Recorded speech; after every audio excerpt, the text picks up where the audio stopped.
Prince Charles, now King Charles III, was always destined to wear the crown. From a royal childhood in Buckingham Palace to his naval career and life as the Prince of Wales. It's been both smooth sailing and a few rough seas along the way. Say what you will about the new British king, but one cannot argue that Charles has faced every obstacle in his life with grace and fortitude. Charles is very much a dominant figure today in the monarchy, in the institution. He was waiting to become king. But at the same time, he recognises the gravitas of his position. From a fairy tale marriage that went awry, to finally walking down the aisle with his first love. He's fought most of his battles on the front pages of international news outlets. From a young prince to now the king, he's been a constant in the British royal family, hoping one day to not only wear the crown, but usher the British royals into a new modern era as King Charles III.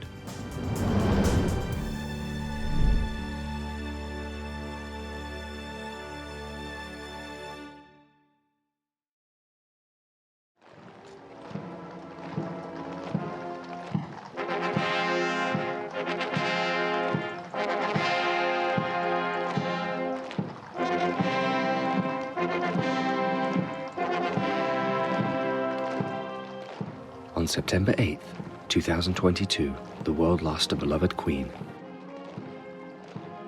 and a new monarch began his legacy.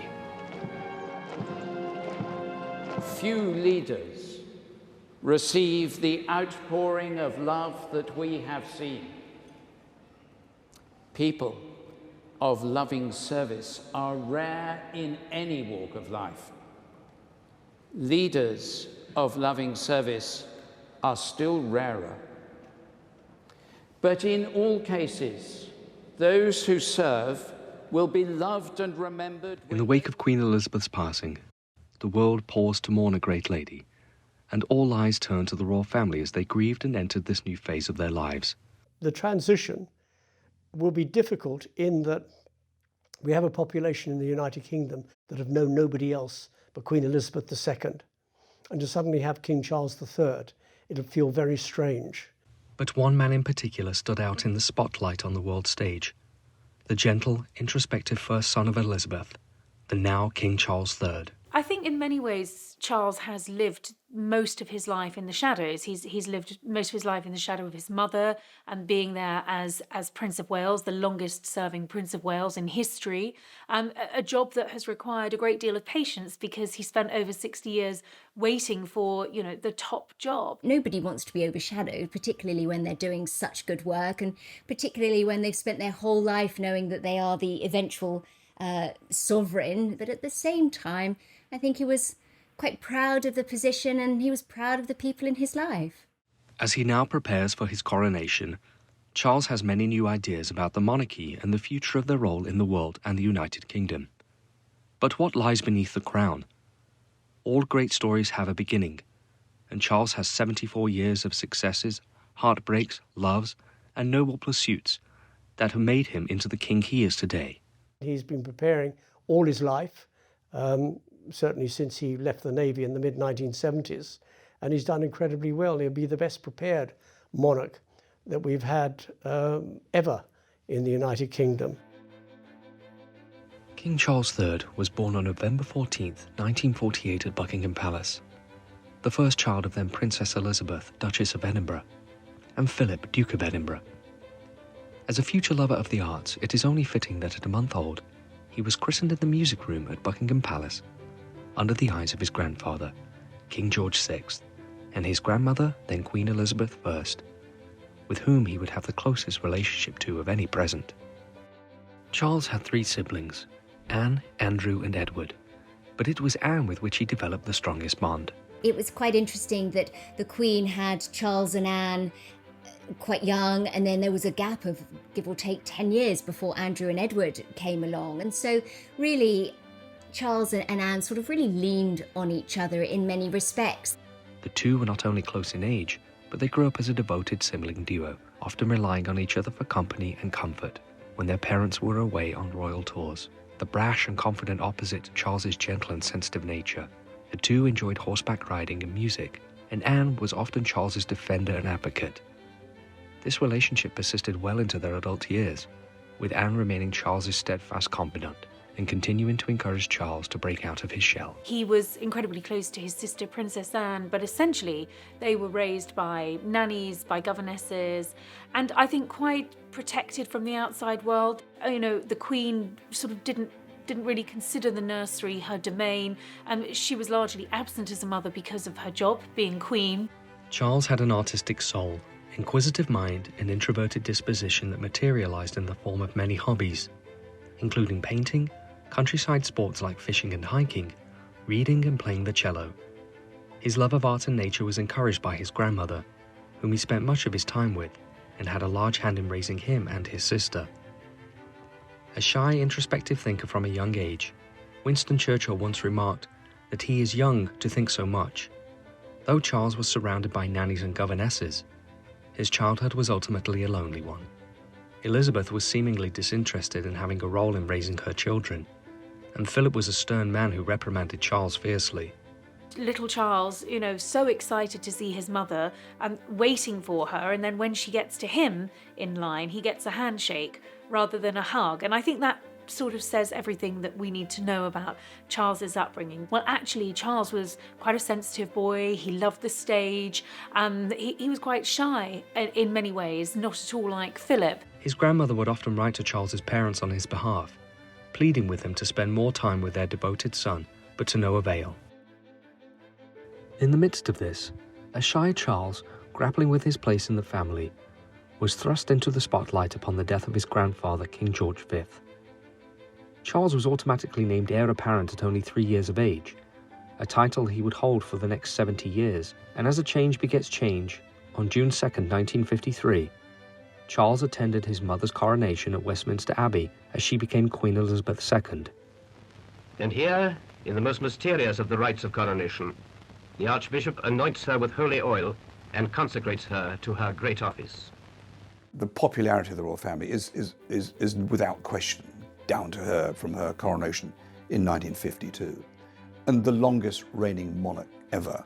He was the first child to witness the coronation and stood at the place of honour beside his mother.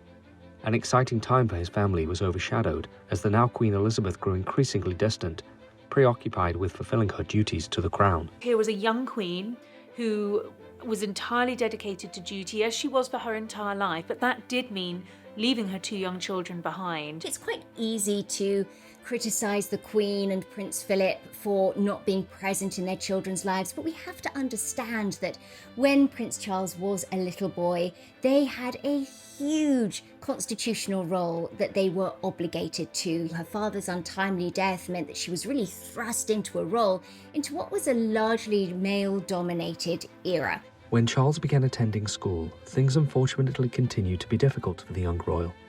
I think now, if a parent were to sort of have a child that's very sensitive, there are so many outlets, there's so much guidance in terms of how to bring out the best in a child. But in those days, you just got packed off to school and told to get on with it. And I think that's what made things quite difficult between Charles and Philip for a number of years. In 1956, when Charles commenced classes at Hill House School in West London, he was the first heir apparent to attend school, rather than be educated by a private tutor. He was treated as any other boy would be by the school's founder and headmaster, Stuart Townsend, who advised the Queen to have Charles then attend 2 of his father's former schools, Cheam Preparatory School in Hampshire in 1958, followed by Gordonstone in the northeast of Scotland in 1962. Charles was bullied for being quiet and harassed for his large ears, and Gordonstone, being particularly rigorous, was a bad fit for the quiet and clement royal.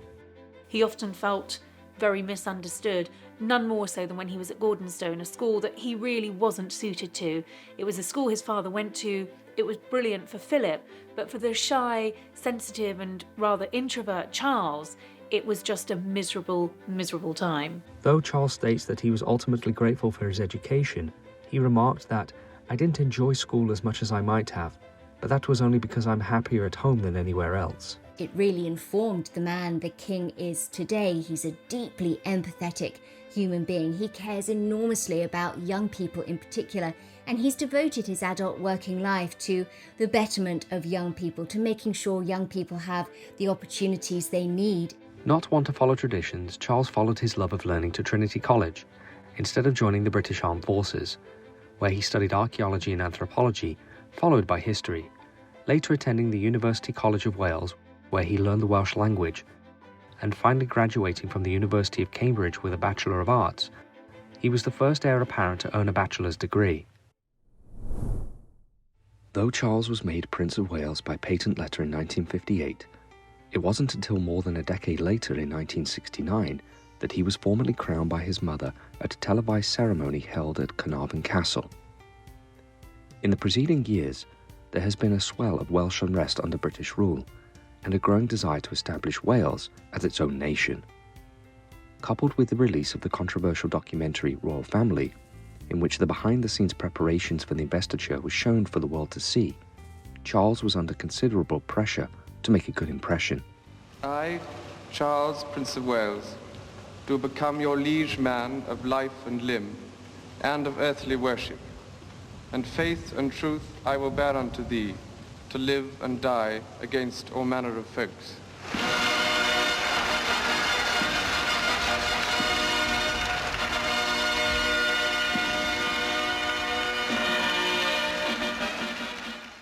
But Charles had taken his role as Prince of Wales, something many before him had considered ceremonial, very seriously for a number of years. What he was adamant on doing as Prince of Wales was carving a role for himself and creating a role for that royal in waiting, because essentially that was what he was doing. He was waiting to become king. His formal education in the Welsh language, history and culture, and his many tours of the Welsh countryside led him to give the first two paragraphs of his investiture speech in their native tongue, which boosted Welsh nationalism, according to then Prime Minister Harold Wilson. Mae'ch anerchiad wedi fy nghyffwrdd yn ddwys, a gallaf eich sicrhau fy mod wedi cymryd sylwi o'r gobeithion am lygwyd anddyn nhw. This was Charles's most prominent public appearance to date and was seen worldwide by 500 million people. The oohing and aahing isn't just because they're famous, it's because they have a kind of fame that reaches back 1,000 years, that doesn't happen here and nobody can get without doing what they're doing. Recently, Charles has commented on the importance of listening to and respecting all his citizens, stating that something as curious as the monarchy won't survive unless you take account of people's attitudes. After all, if people don't want it, they won't have it. So you had this contact, you had this personal touch that prior to that was missing. And what you see now is that personal touch. He gets involved with it. I think responsibility is the most important thing, is the actual trust that's put in you to deal with other people and the feeling that they can perhaps put their trust in you as well. I think that is the basis of one's job, to serve other people. I think if you have a sense of duty, and I like to think I have, then service is something that you give yourself to people, particularly if they want you, and sometimes if they don't want you, if you feel that you can do something, even if they think that, you're not doing something very useful, and you think you're right there, then you can be of service. Charles's fierce dedication to representing and defending the people soon led him to a career in the military, and in 1971, a little over a year after Charles became Prince of Wales, he followed in the footsteps of his father, grandfather, and great-grandfathers by joining the Navy. A desire to fly had been an early wish for Charles, and while at Cambridge he followed that ambition by requesting flying lessons. He was such an adept student that he even flew himself to his own jet piloting lectures at the Royal Air Force Cranwell in Lincolnshire. After training, he enrolled in the Britannia Royal Naval College, and thus began a successful 5-year career in the skies and on the seas. Not merely following the path of his forefathers, Charles attributes his desire to serve to his great-uncle Lord Mountbatten, who he saw as an honorary grandfather and confidant. Charles was incredibly close to Lord Mountbatten, and I think probably did, for some of his life, consider him to be perhaps more a father figure than his own father. Certainly, he spent more time with Mountbatten. I think Mountbatten understood Charles in a way that Philip didn't, and he was able to sort of draw out the more fun side to Charles. He referred to him as his honorary grandfather. They really shared a lovely relationship. And I think, Lord Mountbatten, he had a very close relationship to the British royal family, and as a result, he understood the dynamics. And I think he did share quite a few interests with the young Prince Charles, so he really served as something of a mentor. In 1976, towards the end of Charles's naval career, he was given command of the HMS Bronington, and later that year he used his severance pay to establish the Prince's Trust, a charitable organisation dedicated to funding community initiatives that support disadvantaged youth. Ever since he left the Navy and used that severance to set up the Prince's Trust, was determined that he was going to use his title and his spotlight to do something important, to do something meaningful, which was really just as well. His great success as Prince of Wales was creating an identity of his own. Though his official service had ended, Charles is a staunch believer that learning and practicing is a lifelong pursuit, leading him to complete parachute training and pilot from time to time, even flying the monarchy's official aircraft. More recently, in 1995, Charles was promoted to Group Captain for the Royal Air Force and granted honorary 5-star ranks in all 3 of the armed forces, becoming a Field Marshal, Admiral of the Fleet, and Marshal of the Royal Air Force in 2012. But schooling and serving weren't the only thing on Charles's mind, as he had a number of romantic entanglements throughout his youth. He even dated Sarah Spencer, his future first wife Diana's older sister. While still training for his naval career, Charles met his current wife Camilla Strand through mutual friends. She was pretty, she had a great sense of humour, and she shared a very similar sense of humour with Prince Charles. The two quickly became close friends and then romantic partners, and it was said that Charles liked that she was so natural and easy and friendly, not in any way overawed by him, not fawning or sycophantic, so he pursued her tirelessly.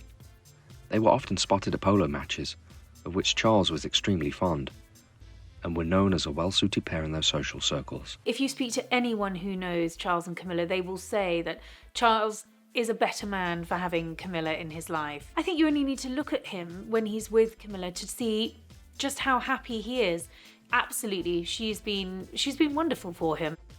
As they grew more serious, Charles vacationed with her family, and she had begun to pierce the veil of his secret royal life by meeting several of his family members. But their blossoming love affair was cut short before it could truly begin, as Charles was deployed to his formal naval career. There are speculations that the deployment was due to the royal family not approving of Camilla, thus orchestrating to separate the two, that the two met too young, and still others say that the relationship ended because Charles didn't ask Camilla to wait for him, and Camilla married Andrew Parker Bowles, a man she had been on again, off again with since the late 1960s. Charles was devastated. He sent mournful letters to his friends. He confided in Lord Louis Mountbatten, his honorary grandfather. Truly, this was a man shattered. He hadn't been ready to propose before he left to go to the Caribbean, but he had hoped that Camilla would wait. During this time, Lord Mountbatten encouraged his young protege to sow his wild oats and have as many affairs as he could before settling down. Charles looked to Lord Louis Mountbatten as a mentor, as someone that he would turn to for guidance, for advice, someone that was on his side no matter what. But this all fell apart when Charles's mentor, advisor and great-uncle was assassinated by the Provisional Irish Republican Army due to mounting conflicts following the partition of Ireland. It was a tumultuous time for England, and Charles was personally devastated beyond words, openly weeping during Mountbatten's funeral at the Abbey. I think there's probably a lot of children that can relate to that. It's quite nice to be able to speak to someone who is a trusted advisor, but also they have a keen love and an understanding of who you are. And I think that's why Charles really gravitated towards Mountbatten. During this time, Charles leaned heavily on the now married Camilla, and rumours of a renewed love affair began circling. But Charles's grief led him into the arms of another woman, Diana Spencer.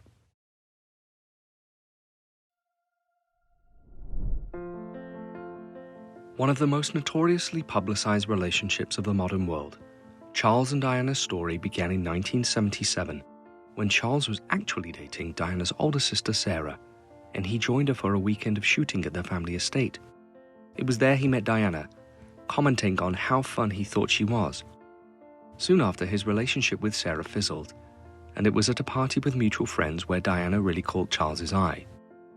The eventual princess emphatically talked to Charles about how tragic the death of Lord Mountbatten was and how sorry she felt for Charles and his entire family. Struck by her candour, Charles was deeply affected by Diana's words, and a love affair quickly sprouted from her compassion. I began to realise, what was going on in my mind and hers in particular, and all these things help. But, it was a gradual business. I had a long time to think about it, because I knew the pressure was on both of us. And it wasn't a difficult decision in the end. It's what I wanted. It's what I want. The two became public a few months later when the couple was spotted by a photographer at the royal family's private estate in the Highlands. And from then on, very few details of their love life weren't part of the growing spectacle that was Charles and Diana. After less than a year of dating, Charles proposed to the then 19-year-old Diana, making her one of the most famous women in the world. Diana couldn't help but absolutely eclipse Charles. She was beautiful. She was, the most photographed woman in the world. I mean, she eclipsed every member of the family at points, even the Queen. And so I think Charles's feeling was that he didn't really stand a chance. And there was a very famous moment in Australia where the crowds were all out waiting for the newlyweds to come and greet them. And there was Charles apologising to the crowds that he was meeting and shaking hands with, because he knew that actually they wanted to shake hands with Diana. Diana was breaking new ground here as a princess, and I'll say this, and other people will back me up on it, that she was the sort of moderniser of the royal family in the 80s and 90s. And what we see today is very much a byproduct of her activities. Though she handled much of it with grace, anybody would be shaken with the eyes of the world upon them. When the two wed in 1981, 750 million people tuned in to watch Diana walk down the aisle, making it the most watched royal event in history. And thereto have given and pledged their troth either to other, and have declared the same by giving and receiving of a ring and by joining of hands. I pronounce that they be man and wife together, in the name of the Father, and of the Son, and of the Holy Ghost. Amen. Charles and Diana, now man and wife, move up to the high altar for the blessing. It was a historic moment for pop culture, with thousands of women flocking to dress shops to get their own version of Diana's iconic gown.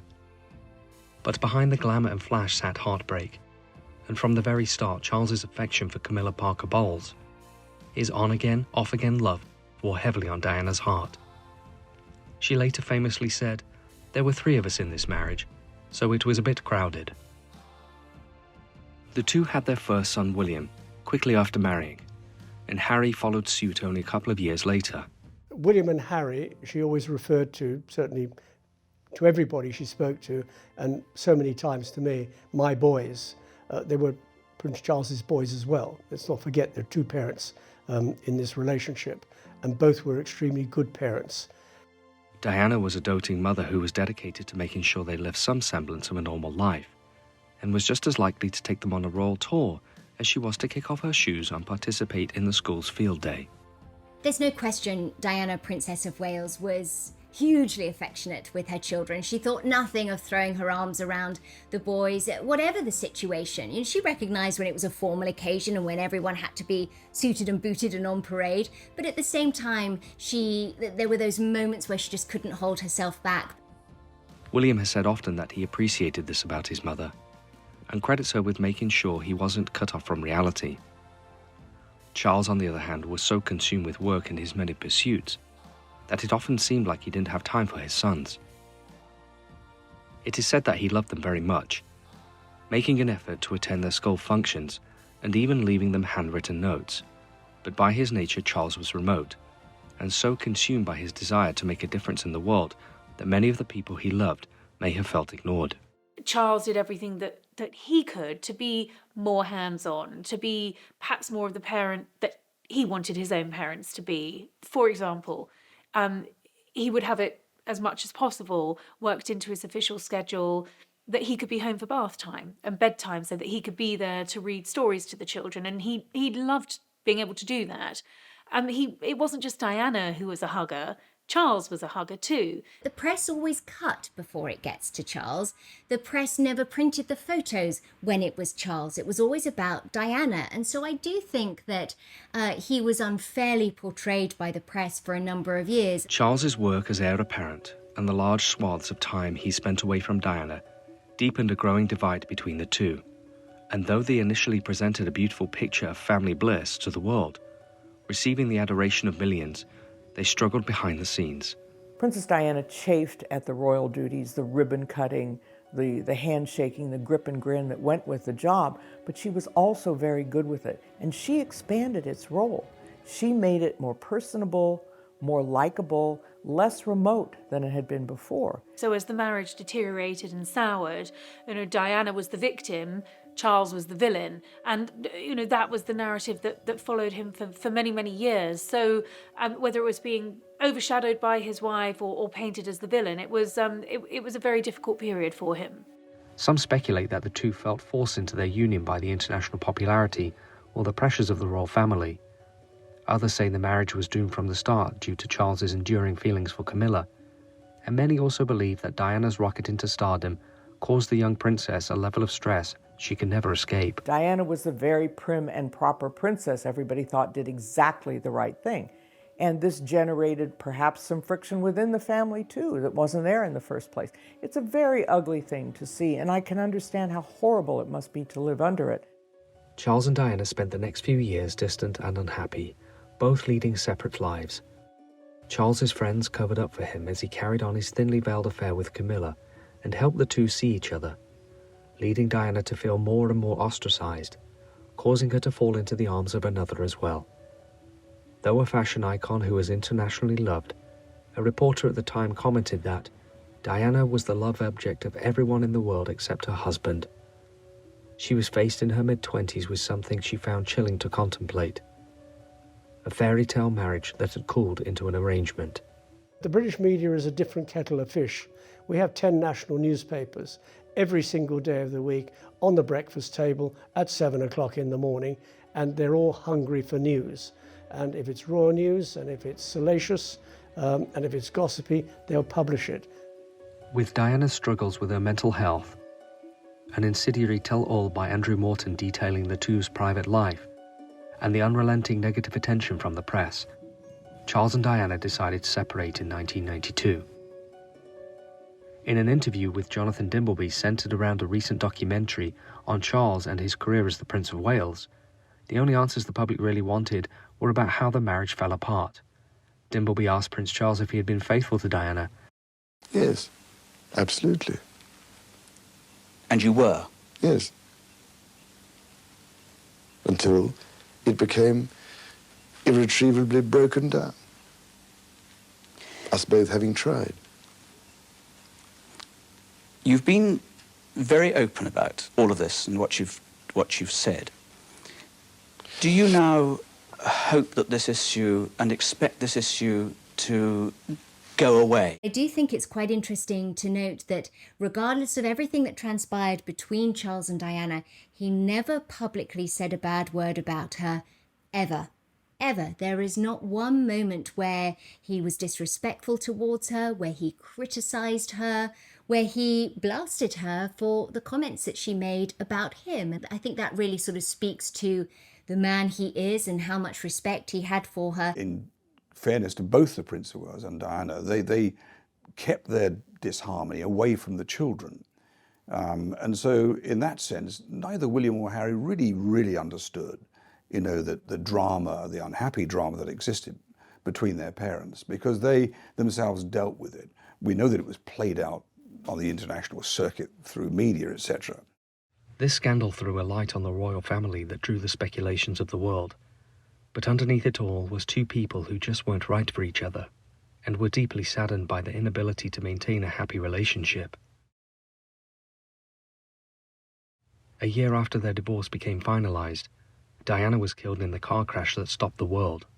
It was here just after midnight that a Saturday night out in the City of Lights turned to tragedy.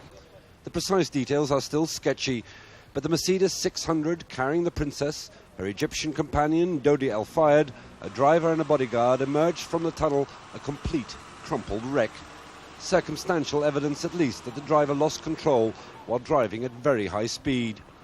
According to some reports, at over 100 miles an hour as he sought to escape from several paparazzi. It felt as if everyone collectively held their breath, flocking to TV screens as Diana's adoring fans struggled to grasp the truth that she was gone. London was absolutely silent as the coffin was brought down the street, and occasionally you would hear people sobbing and wailing, "Diana, Diana." So there was an emotion in the Princess of Wales that people responded to. Many will say they remember exactly where they were when Diana died, a moment of tragedy so impactful that it has been burned into history forever. It was unprecedented, but none felt the sting more so than Charles and his sons. Charles did the very best that he possibly could in really difficult, trying circumstances. You know, any parent that is left to pick up after another parent has died will say how monumentally challenging that job is. But Charles had to do it on the global stage. He had to do it with everybody having an opinion. He had to do it while having to fulfill the obligations expected of one in his position as well. It was Charles who broke the news to his sons, striving to be there for them and protect them in the way he hadn't until tragedy brought them together. Pictures of the then 15-year-old William as a pallbearer at his own mother's funeral flooded the tabloids, and the family struggled to mourn while upholding their roles as public figures. A very extraordinary, yet refined and restrained expression of adoration here in London.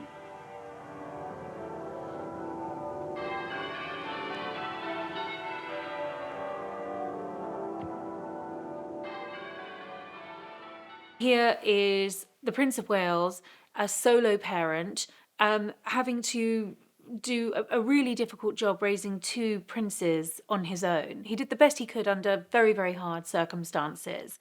But I think he probably wasn't around as much as he perhaps might have wanted to be. There were huge pressures and demands given his role and all of the work and the diary commitments that came with being Prince of Wales. As he had once before, Charles turned to the now divorced Camilla for comfort, but remained intensely aware of how his renewed relationship with his old flame might affect his sons.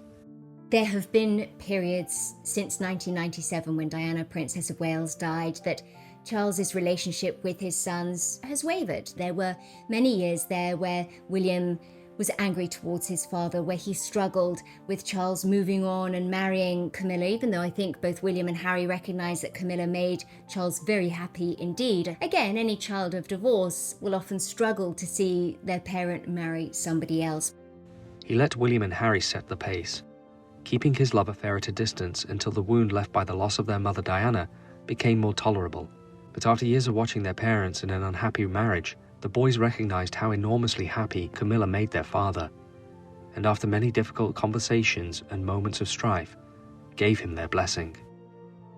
Years after Diana's passing, Charles and Camilla were seen together publicly for the first time, and officially announced their relationship to the world. He was a different man, all smiles and affection, loving Camilla in a way he and Diana had clearly never felt for each other. Though their relationship had been dogged by scandal, drama and heartbreak, it became clear that the two were indeed well suited.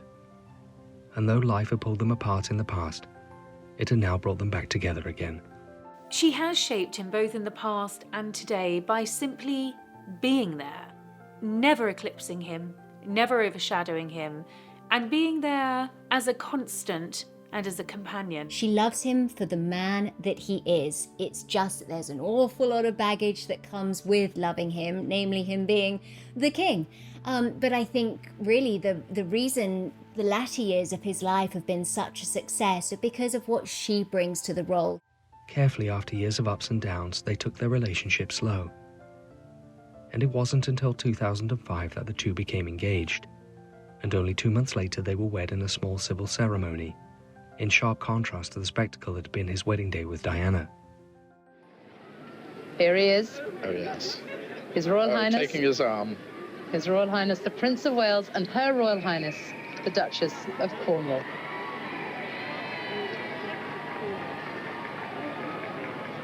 So there they go, back into the Queen's Rolls Royce. Very relaxed looking, weren't they? Yeah, she's a little bit awkward with her way, but it's quite... yes, why not? She's finally got him in a grip, yes. And I think he recognised that public opinion was to some degree still against he and Camilla and their relationship. It was going to take many, many years for Camilla's image really to be rehabilitated as far as the public were concerned. But I think really what they've shown is how great their love is and how well they complement each other. Though all their children attended the nuptials, Queen Elizabeth and King Philip were famously absent. But it seems when it came to love, Charles was tired of living in the shadow of what was expected of him, and wasn't going to let the royal family's disapproval of Camilla stand in the way of his happiness. The idea that Camilla would be marrying into the royal family was unthinkable. Certainly in 1997, after the death of Diana, which was a pivotal moment for the royal family. It was the moment where everything changed for them. And the moment where I think the majority thought that they would never hear of Camilla Parker Bowles again. And yet this was Charles's one true love. And he was determined to bring her back into his life, to rehabilitate her image, her reputation, and to make it possible, both to the palace and to the public, that there could be a relationship there that was accepted by the public and, most importantly, accepted by the Queen. I think really that very public endorsement from the Queen meant so much to both Charles and Camilla, and really it was a testament to how they have conducted themselves and how well they have served the Queen, the country and the Commonwealth of Nations. And I think really they continue to complement each other in the very best ways. Because he had previously been made to feel constrained when it came to love, Charles wanted to ensure that his children had the right to choose who they wanted for their life partner. He was determined that William and Harry should be able to follow their hearts, regardless of their position in life or the station of their love interests. But choosing the right woman would prove to not be an easy path for his boys. After all, these were Diana's sons. And it really is up to both William and Harry to make their marriages work. Because at the end of the day, when all the sort of lust and the passion has worn off, a marriage is a job. So when William met Catherine, the now Princess of Wales, at St Andrews University, he was both smitten and torn on whether she would be the right fit to be queen, or that she would want to bear the same pressures as his mother. The press pestered William incessantly to make up his mind, continuing to make the situation disturbingly similar to what Charles experienced before he married Diana. William's internal turmoil and then extreme external pressures caused the infamous short-lived breakup between William and Kate, which clearly left them both feeling deeply unhappy. William, distraught, turned to his father to discuss the matter at hand, and Charles gave his son some resounding advice. He told him that if he did not commit to her now, he could lose her forever, and to not make the same mistake he did. And William listened to his father. It was about 3 weeks ago on a holiday in Kenya. We had a little private time away together with some friends, and I just decided that it was the right time, really. We'd been talking about marriage for a while, so it wasn't a massively big surprise, but I took her up somewhere nice in Kenya and proposed. It's very romantic. There's a true romantic in that. There is. You said yes, obviously. Of course, yes, yeah. Thankfully. Charles is projecting an image not just of him and his crowned queen. This is also about the future of the monarchy. This is about the future of the House of Windsor. And of course, William and Kate, as the Prince and Princess of Wales, are the future. Even though Kate was a commoner, Charles made sure that she was welcomed into the family and had all the help she needed settling into palace life. From the proper tutorials on royal family etiquette to helping choose music for William and Kate's big day, Charles made sure that this union would be one that is everlasting and based on a strong foundation of familial support.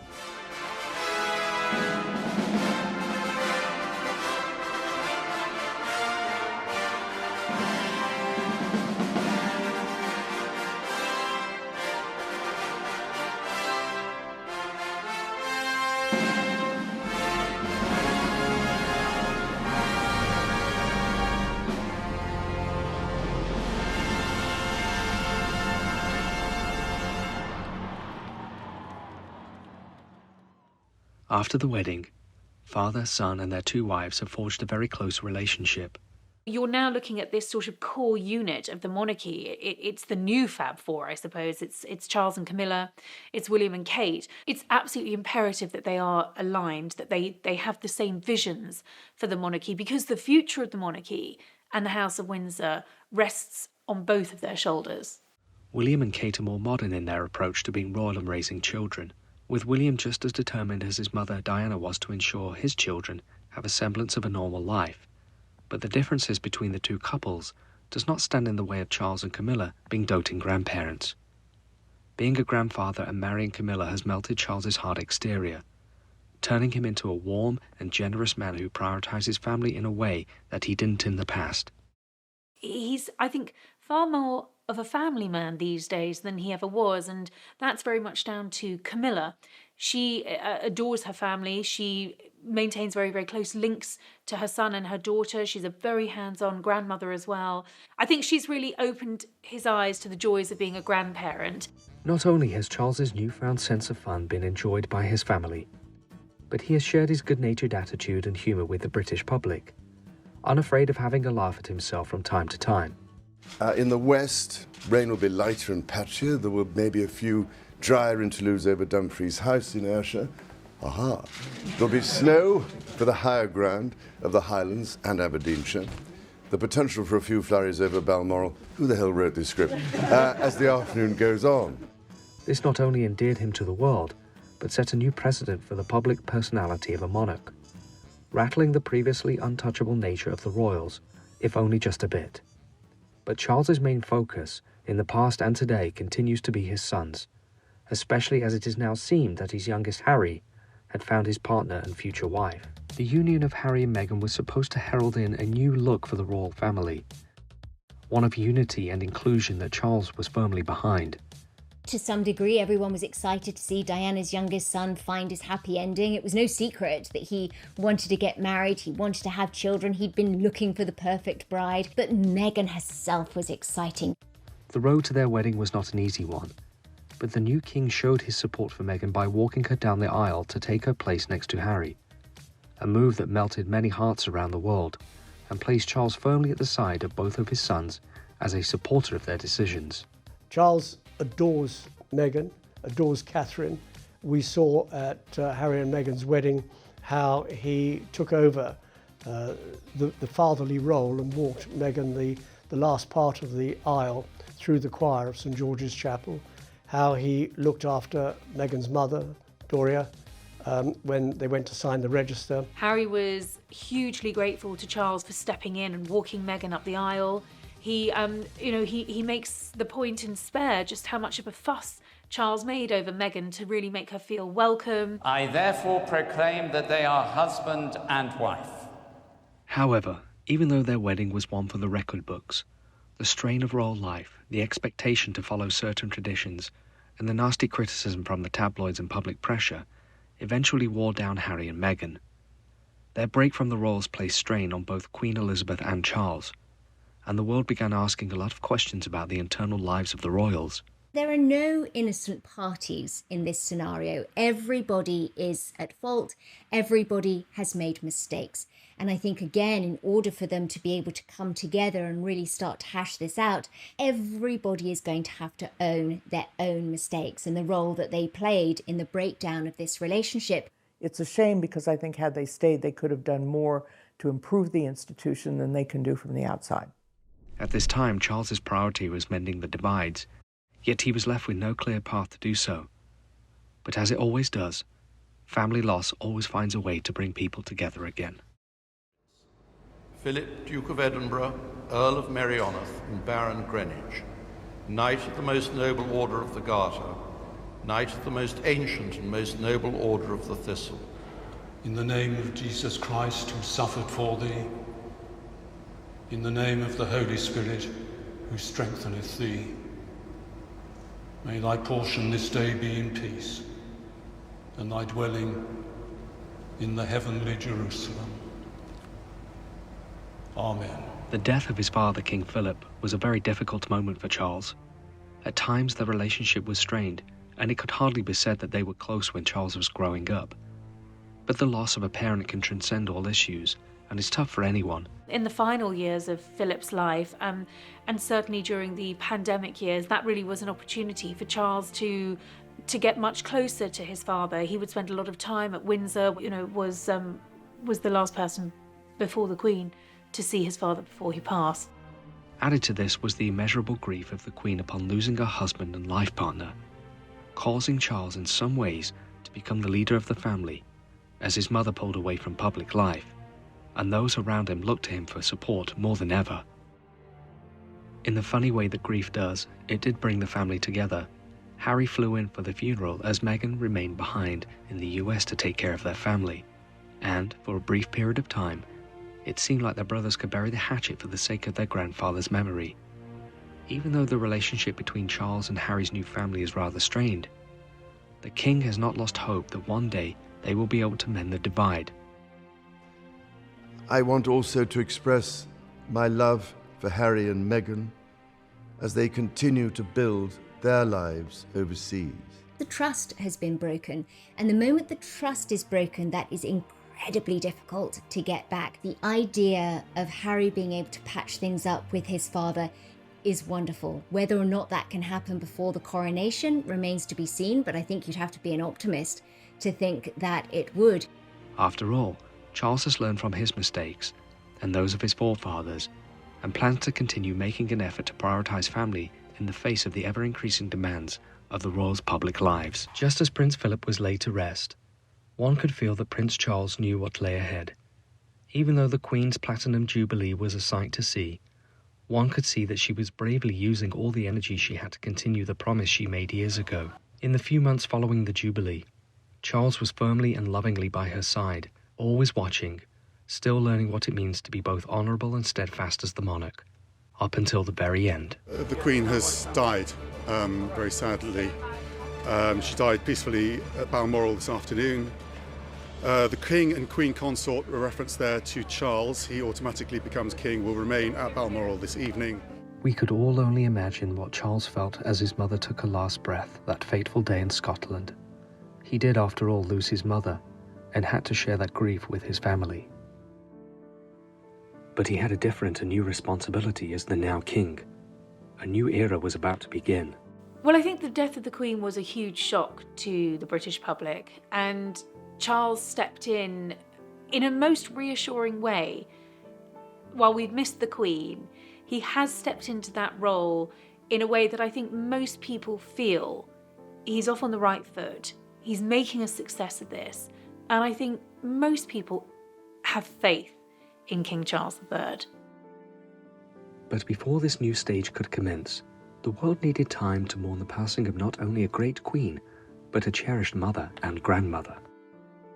He has allowed people the time they needed to grieve, to get used to the idea that we now have a country in which the Queen is not the head of state. I think he recognised that while he was grieving, Britons were grieving too. Any division between family members had to now lie dormant while each paid their respects and said farewell. King Charles and Queen Consort Camilla both steered the family with grace and dignity. Just after the Queen passed away, when he and the Queen Consort arrived back in London, they had the cars stop just short of the gates to Buckingham Palace so that they could get out and meet the mourners, meet the people that had bought flowers, who had come to grieve collectively outside Buckingham Palace. From the funeral to leading the charge with heartfelt emotion, Charles started to show the kind of king he would be. Alongside the personal grief that all my family are feeling, we also share with so many of you in the United Kingdom, in all the countries where the Queen was head of state, in the Commonwealth and across the world, a deep sense of gratitude for the more than 70 years in which my mother, as Queen, served the people of so many nations. With Charles as the new king, his former title of Prince of Wales naturally transferred to William and his wife Catherine. This power duo have truly shown what a strong partnership can produce, especially when it comes to the monarchy and their family. I think perhaps William having a family of his own, he can understand in hindsight some of the difficulties that his father went through. I think he can understand the pressures of the job. William also understands the enormity of the role his father is undertaking because he knows that will be his role one day. And I think he understands, because he has Kate by his side, just how much Charles needs Camilla. In fact, the new Prince and Princess of Wales have taken every precaution to ensure that their children have a lovely upbringing, from baking cookies in the kitchen with their mum to hugging Grandpa, aka the new king, at any given royal event. William and Catherine want their kids to have a normal life while upholding the family values. It is without a doubt that the new Prince and Princess of Wales will take centre stage at the first coronation in several decades. Word on the street is that the King's coronation will be steeped in tradition with a modern flair. The occasion itself will generate global television audiences. I think the king is going to be very keen to honour the ancient rituals, the religious elements, the traditional elements that people are expecting from the coronation. But at the same time, he recognises that there are going to have to be some practical changes. We do know that it will be rather scaled back, certainly compared to the number of people attending the Queen's coronation. We know it's going to be shorter in length, which Charles is very aware that he doesn't want the coronation to be a great drain on the taxpayer purse. Nonetheless, it's going to be an incredible spectacle, the likes of which most of us have never seen in our lifetime. The guest list will be one that everyone will keep an eye on, with everyone asking, will Harry and Meghan have a part in his big day? Though the king is sure to be rather hurt by everything that has occurred, family is family, and most believe some form of communication will happen between father and son to ease recent events. Prince Charles, who I'm sure was very hurt by this, because he was the one who had planned this new kind of royal family.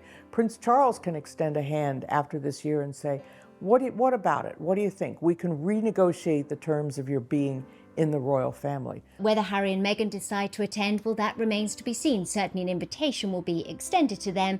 It'll be up to them as to whether or not they want to be there in person. On Queen Elizabeth's coronation, the biggest discussion was regarding cameras within the event broadcasting to every corner on the globe. Today, cameras are a requirement for large royal events such as weddings, funerals, and of course the coronation of a new monarch. Millions around the globe are expected to tune in as Charles is officially crowned the new King of England. It's also an opportunity for Great Britain to dominate the world stage for a positive reason. It's an opportunity for national unity, for national pride, for the Commonwealth realms to come together, for the Commonwealth of Nations to come together. It is going to be a grand and glorious occasion, but one in which the King is very mindful of how much people are struggling and how much they could also use a boost to optimism and a boost of national pride. So I think it promises to be a very special day indeed. But what impact does Charles plan to leave on the world after many years of tireless preparation and personal introspection on the role of the monarchy in this new age? Charles is very much a dominant figure today in the monarchy, in the institution. He's very much to the fore in terms of the organisations. So people know who he is. Charles has often spoken of his desire to balance tradition with progress, and has long been known as a man of many opinions on everything from fast fashion to climate change. He will be a different sort of monarch. Charles is a deep thinker, romantic, sentimentalist, a royal biographer once said. But Charles is also the first to show esteem for his mother's rule, and must have learned much from watching her.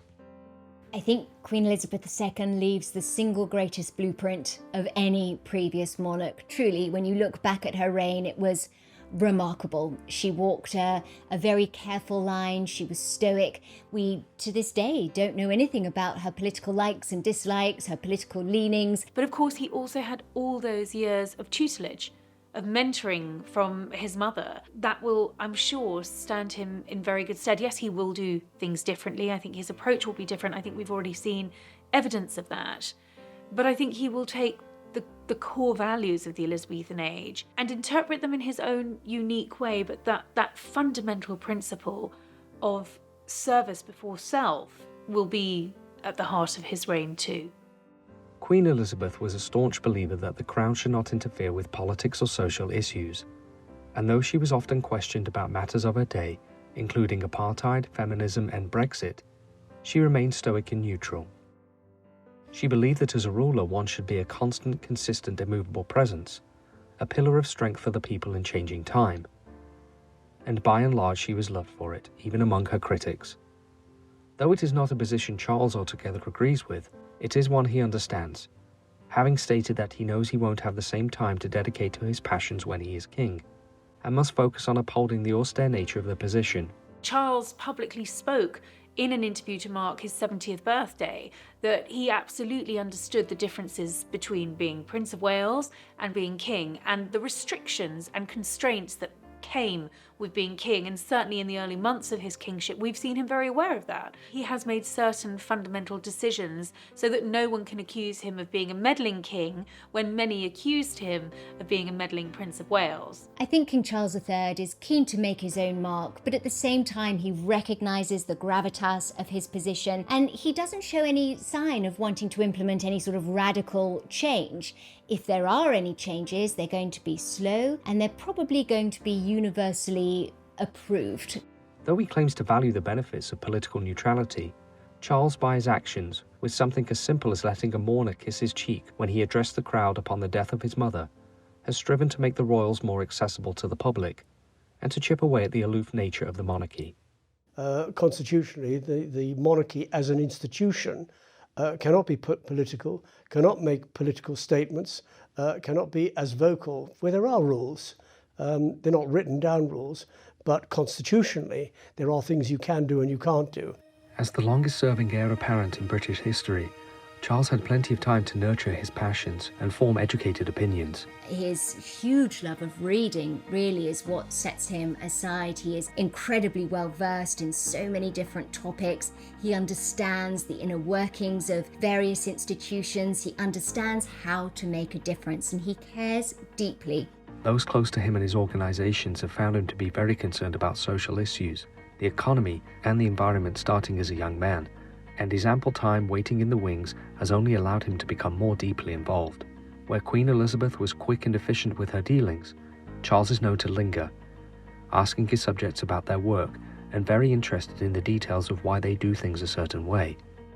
I think the king recognises how important it is to get out among the people, to be seen, to be visible, to engage with people from different backgrounds, from different minority groups, different cultures, different races, different religions. He is fascinated by the multicultural society that makes up the United Kingdom. Among his staff, he is known for being quite concerned for the day-to-day life of his subjects, just as much as the issues facing the world that would affect them for generations to come. He's helped well over 1 million young people get ahead, whether it's through grants, mentor programs, job training, apprenticeships. A lot of the people that he has helped have said that if it wasn't for the work of the Prince's Trust, they would have ended up in prison. They would have ended up on drugs. They would have ended up down and out. And yet now, not only are they thriving themselves, they've been able to employ other people. They've been able to pay it forwards, and I think that really is a testament to who the king is and how deeply he cares. As heir apparent, he formed think tanks to discuss organic farming practices, ethical ways to raise healthy livestock, and what he perceives as the dehumanizing nature of modern architecture. Charles was a modernizer as the Prince of Wales. You know, he never sat still. He was always ahead of the curve. He was talking about GM crops and homeopathy and mindfulness before anyone else had latched onto it. And he was often laughed out of the room for talking about such things.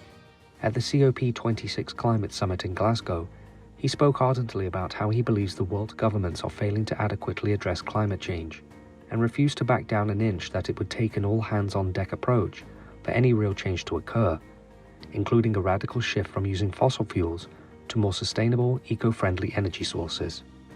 But he was also an incredibly forward-thinking man, and I think it's only now that people are starting to really recognise how ahead of his times he was, how thoughtful he always was.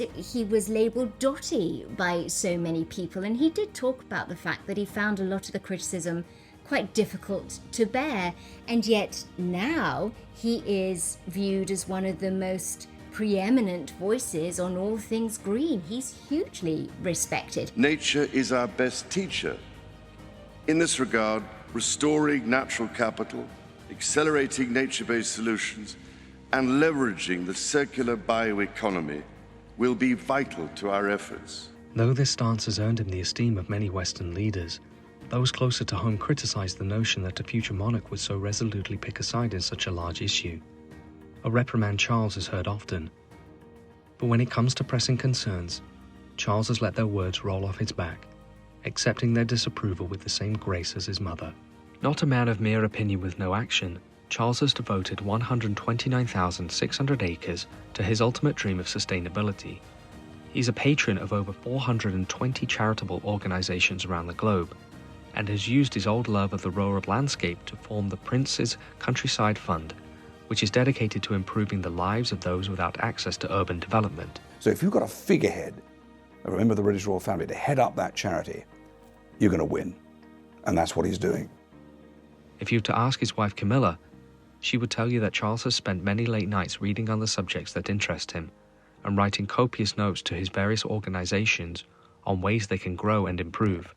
I think people also are really impressed with Camilla's commitment to her charitable endeavours. She's done a huge amount of work on behalf of osteoporosis. She's really tried to push back against violence against women. And so she is giving a voice to people that didn't have a voice before. With a robust resume of activism as Prince, Charles will have to turn to more modest changes as king, focusing on issues closer to home. We know that he plans to slim down the monarchy to make it more efficient, and is not afraid of doing any and all work associated with the title. He is also discussing making the royal residences of Buckingham Palace, Windsor Castle, and Balmoral into public spaces and museums, believing the historic sites to belong to the nation, not solely the royal family, and his intent on pushing the people to reconnect with these institutions. He has claimed that the palace is not a suitable residence for the modern age, and plans on living in a more modest space. But he has also expressed his disagreement with the burdens of the taxpayers to fund the royals' living expenses, echoing a long-held resentment by the public. I think the king is very keen to make the monarchy more accessible, certainly more transparent. That is very important to him. I think he recognises in this day and age in particular, deference is dead. That doesn't exist anymore. People want to know what they're getting for their money. They want to make sure they're getting value for money. But I think one of his biggest challenges is going to be maintaining the monarchy's relevance in an increasingly fickle world. The British people have been very critical of the Crown's spending in the past, and Charles sees his rule as an opportunity to make the royal family more self-sufficient. A man long dedicated to the people of which he rules, it appears that Charles's desire to serve the British people will only evolve as he takes on his new station. Well, I think it's the sheer range of Charles's passions and pursuits that have made him the Prince of Wales that he was and the king that he is today. His interests reach far and wide. He's an incredibly well-read man with a broad spectrum of interests, and I think that has been hugely important in shaping the man that he is, and of course the king he is today. A very different public life as heir apparent, coupled with living in his mother's shadow for many years, creates a unique challenge for Charles to leave his mark as the new ruler. The British public is divided on their opinions of Charles, many believing that William should have assumed the throne, and still others unable to wrap their heads around a monarch that isn't Queen Elizabeth. He has to consider and look at the popularity of his two sons, because it's that popularity that will maintain this global interest in what is an extraordinary subject. But Charles was never in a rush to become king, and instead believed that in his many years as heir apparent were a blessing, uniquely situating him to leave behind a legacy of activism as he now adopts a more formal, neutral role as king. Will he further shake the foundation of the monarchy, finding small pockets to push progress, or will he leave it to the appointed members of government to enact change? The landscape looks different in every single way, the demographic landscape, the political landscape, the royal landscape. Charles is very aware that he has to make this connection with the people. He comes to the throne in an age where the royal family need to justify its existence, prove that they are a vital and necessary part of the British Constitution and of the British way of life. So the next sovereign will be Charles. After Charles will be William, and after William will be George, and George will take us through to the 22nd century. So the monarchy, the likelihood of the monarchy surviving is pretty good. We don't know any other. It works for us. It seems to work on a number of European countries. It is healthy, it is in good shape, it is popular. So all things being equal, we will continue with the monarchy. As we move forward through the years, no one can predict the future, but the new king will definitely have the massive task of paving the road for his new and modern monarchy in taking its place in the world. For a man that has faced his fair share of challenges both privately and in the public eye regarding his family and reign, one thing is for certain: no one will doubt that King Charles III has the fortitude to ensure that his royal family will survive and endure any challenge they may face. King Charles is going to want to continue the good work that his mother carried out, while also putting his own stamp on the institution. And I think his reign promises to be very, very exciting, and I can't wait to see what it has in store.